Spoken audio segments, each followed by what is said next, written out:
Hi everybody. In January this year, another of Quake's longest standing records was beaten.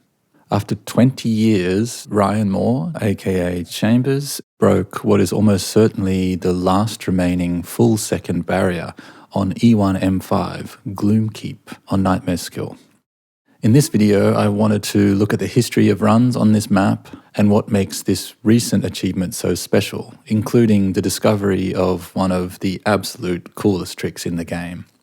So let's get into it. From a design perspective, e1m5 is one of my personal favorite Quake levels. It really epitomizes the classic non-linear style of the original maps. Right near the entrance, you have two branching paths, each of which lead to a key before circling back to the center area. The silver key activates this elevator to the top floor, where the gold key door then leads to the exit. This is the first level in the game with the rocket launcher, and runners discovered almost immediately that the silver key could be skipped by rocket jumping up to the top level. The standard route to the gold key involves heading through these corridors and going through this teleporter, but there's another secret teleporter leading to the gold key on this ledge near the beginning of the map. This can also be conveniently reached with a rocket jump. So that became the basic route for this map from the earliest days of Quake speedrunning. Grab the rocket launcher, backtrack outside, boost to the secret teleporter, grab the gold key, and do 2 more rocket boosts up to the top level to exit the map. It never fails to amaze me, even after more than 20 years, how many of Quake's levels feel like they were designed with speedrunning in mind, even when we know that it wasn't the case. This level has a bunch of speedrunner-friendly coincidences. It just so happens that the upper and lower levels are all the perfect height to reach with rocket jumps, and it just so happens that the rocket launcher is presented to you at the beginning of the map.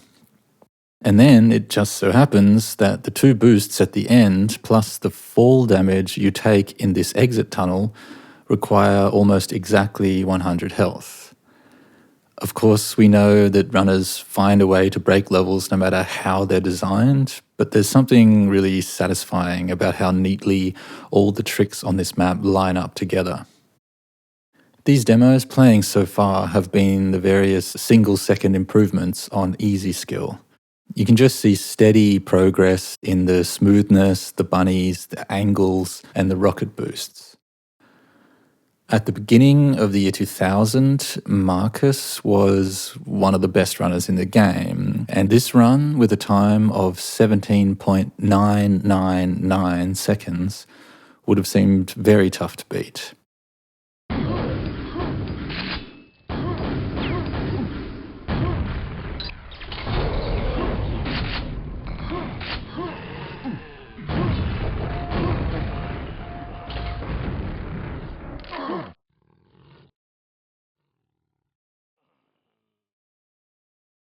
For its time, all the movement and the tricks were looking really solid, and the record stood for nearly 2 years.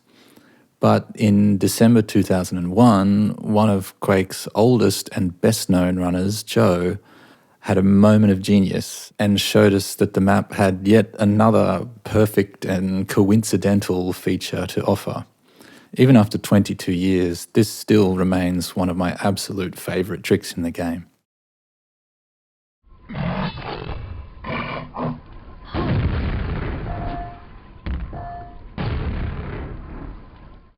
It turns out that down by the silver key door, there is a fiend who will jump towards you, doing a similar amount of damage to a rocket.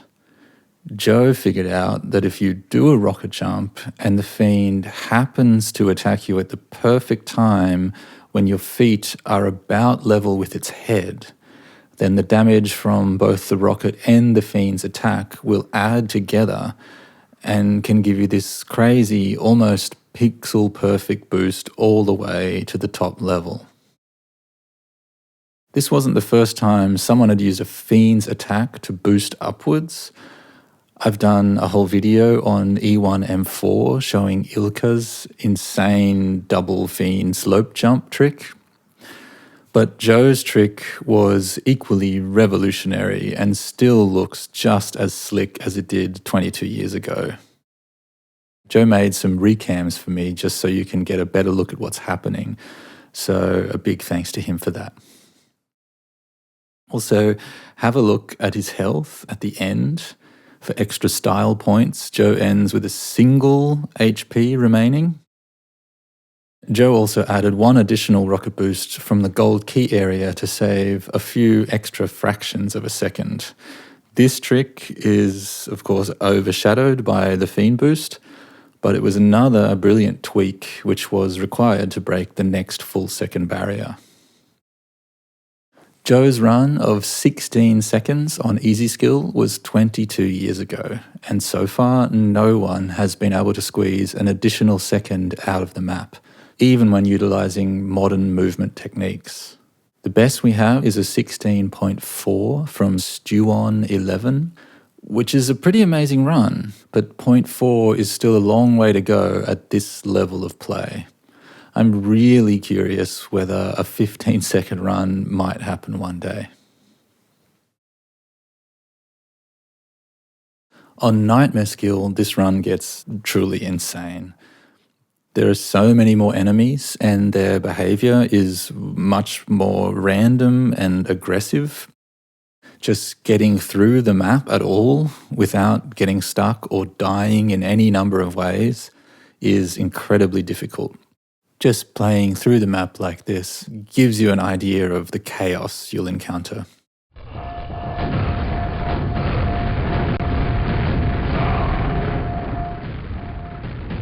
It took Joe another 2 years after discovering the fiend boost before he eventually implemented it on Nightmare skill to get this astonishing 17-second run.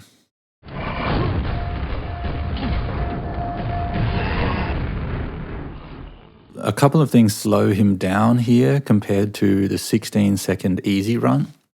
First, he makes a strange looking jump at the beginning. This is to avoid a trigger at the start of the map which teleports in 2 scrags and makes these knights rush towards the player. By jumping around the trigger, he increases the chances that he can get safely back to the starting area for the rocket jump towards the secret teleporter. He also kills this knight for the same reason. It almost always blocks your way back to the start or ruins your bunny sequence. This is an incredibly solid run, especially for the year 2003. But now, 20 years later, Quake is still in the middle of a kind of renaissance, and utilising all the modern tricks and tweaks that are available, Chambers finally managed to pull off this ridiculous 16-second run.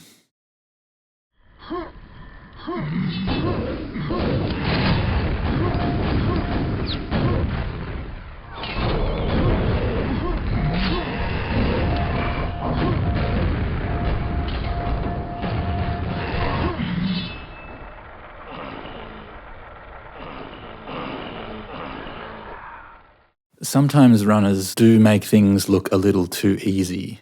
It just can't be overstated how crazily difficult it is to save a full second from a 17-second, 20-year-old run. And that's especially true when you're only using movement optimization and not any new trick or strategy. If we watch Joe's 17-second run with Chambers Ghost enabled, you can see a couple of spots where he gains the most time. Chambers' bunny sequence through the initial corridor is far superior to Joe. He's already about half a second ahead by the time he hits the teleporter, and his navigation of the gold key area and the rocket boost is also perfect, so he saved another couple of fractions of a second there. Chambers told me it was probably the most random demo he has ever done, so I asked him to break down some of the ways that this run would usually fail. Here are just a few of the challenges he mentioned. The start bunny sequence needed to be perfectly fast, and each bunny needs to be perfectly spaced to land under these spike shooters on the roof. If a single nail hits you, then that's the end of the run.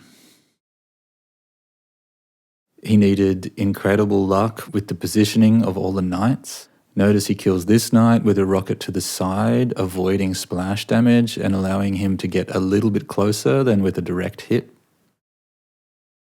The ogre on the floor above you here would hit you with a grenade as you pass this corner if you were just a fraction too slow at the rocket launcher.